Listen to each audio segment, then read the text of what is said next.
Good morning, students. Today I will teach class 8th, chapter 7, that is conservation of plants and animals. In previous lecture, we had studied about how to conserve plants and animals and why it is important to conserve plants and animals. So, in today's lecture, we will discuss about some species which are in danger and the species which are lies in a particular region. So, let's start. So, number one is endemic species. So the species, endemic species are those species of plants and animals which are found exclusively in a particular area, which means a particular type of elements, animal or plants may be endemic to a zone, a state or a country, which means a particular type of plant and animal is found only in that particular region.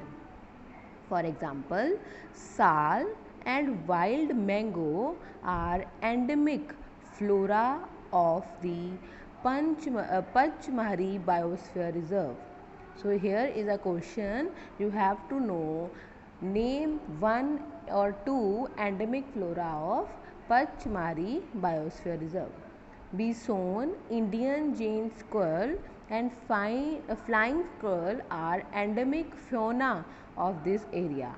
Have you know about the flora and fauna? We already discussed in previous lecture. Flora are the plants of that particular region and fauna are the animals of that particular region. The destruction of their habitat, increasing population and introduction of new species may affect the natural habitat of these endemic species. So, they are in the danger for their existence. So, there are some factors which are responsible for the danger of these endemic species. So, these are the main points: destruction of their habitat, increasing population and introduction of new species.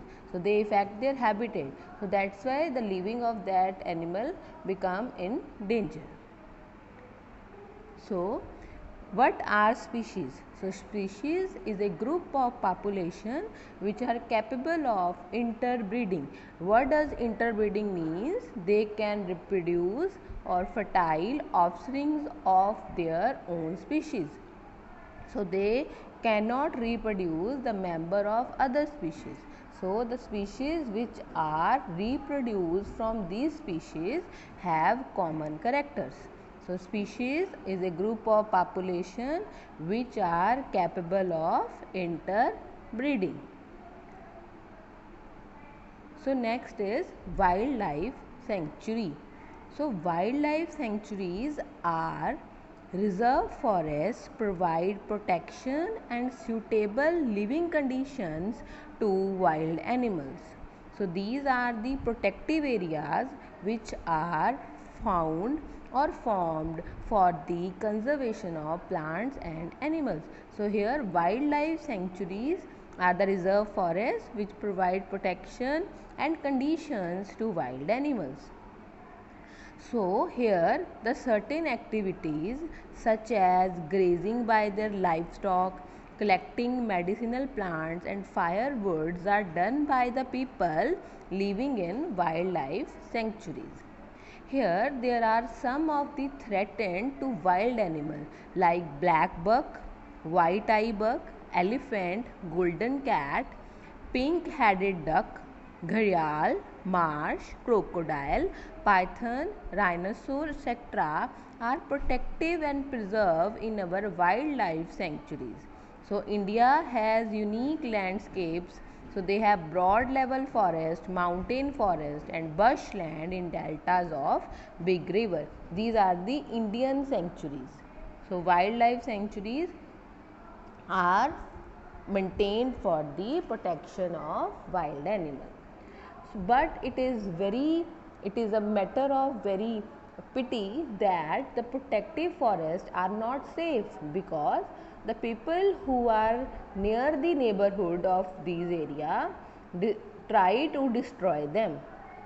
So zoos are also places where animals receive protection. So we can protect animal in zoo also. So the next is national park. So previously we learned wildlife sanctuary. So now we are learning about national park. So these are the reserves are large and diverse enough to protect whole set of ecosystem. So these are the areas where we protect the ecosystem. They preserve flora, fauna, landscape and historic object of an area. So here is a question you have to know. Satpura National Park is the first reserve forest of India. So name the first reserve forest of India, that is Satpura National Park. So now India has the more than 100 national parks. Rock shelters are found in the Satpura National Park. These are the prehistoric evidence of human life. Rock paintings are found in shelters. There are total 55 rock shelters have been identified in Pakmahari Biosphere Reserve. Here, figures of animals, men fighting, hunting, dancing, playing musical instruments are depicted in these paintings. So, here is the area where uh, prehistoric monuments are there. Here, here it is a project tiger was launched by government to protect the tigers in the country. So next question is, what is project tiger? So project tiger is launched by the government to protect the tigers of the country, because the survival and maintenance of tiger population in the country. So main motive of project tiger is we have to ensure their survival and maintenance of the tiger population in a country. So tiger is the one of the many species which are slowly disappearing from our forest. So that's why we have to conserve our tigers. So Satpura Tiger Reserve is a unique in the sense that there is significant increase in the population of tigers has been seen here. So Satpura Tiger Reserve is a place where is increase in population. Animals like lion, elephant, wild buffaloes, Barasingha were also found in Satpura National Park, but their number is diminishing to a level that they might face extinction. So extinction of the animals which are at the diminishing continuously. So here you have to know the animal whose number is diminishing continuously and face extinction are known as endangered animals. You already know about the animal dinosaur. Here it is a picture of wild buffalo. You already know about the dinosaur. Here is a picture of Barasingha. So these animals has become difficult because there disturbance in their natural habitat. So here survival of these dinosaur is the animal which extinct long time ago. So because the survival of these animals become difficult because of their disturbance in natural habitat. So that's why, because of the human activities like grazing, poaching, hunting, capturing of animals or collection of firewood, medicinal plants are not allowed in national parks because we disturb their natural habitats and they become endangered. So we have a large importance of the ecosystem. So you have to know about the importance in the ecosystem. If we kill them, we harming ourselves because we are directly or indirectly dependent upon these animals. They might be small in size, but their role in ecosystem cannot be ignored because they form a part of food chain and food web. So what is ecosystem? So ecosystem is made of all the plants and animals and microorganisms in an area along with non-living components such as climate, soil, river and deltas. So, so we have to maintain a balance in ecosystem, because if we harm that organisms, we harm ourselves also, directly or indirectly. Next is Red Data Book. Red Data Book is the source book which keep a record of all endangered animals and plants. So it is maintained by internationally by an organization. India also maintain Red Data Book for plants and animals found in India. So next topic is migration. As the word indicates, migration, which means movement from one place to another. So some of the birds, that is migratory birds, that have flown from one part of the world to the other part. So migratory birds fly to far away areas every year during a particular time because of climatic changes. So the birds who cover long distance to reach another land are known as migratory birds. So migratory birds are those birds which go from one place to another for their survival. Next is recycling of paper. So as you know, paper is obtained from plants.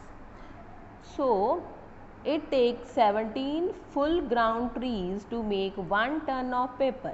Therefore, we should save paper. So we should save, reuse papers and recycle it. So it will helpful in save energy and water. So it will also helpful. Amount of harmful chemicals should be reduced in making papers. So we should, if you want to save trees, we should save papers. Next is reforestation. So reforestation is the solution to deforestation. Reforestation means we should plant more and more trees so that we can maintain the balance of ecosystem. So reforestation is restocking of the destroyed forest by planting new trees. So reforestation can take place naturally if the deforested area is undisturbed, which means it can be undisturbed for long time and new plants can be grown. So in natural reforestation there is no role of human being. So plantation of more trees is the only option to conserve plants and to conserve plants. So here India has made the Forest Conservation Act. This act is aimed at preservation and conservation of natural forest and meeting the basic needs of people living in or near the forest. So this main aim of this act is to conserve or preserve natural forests. So here we had completed the chapter number 7, conservation of plants and animals. So I will attach the workbook with this video. You can revise and write the work at home. Thank you.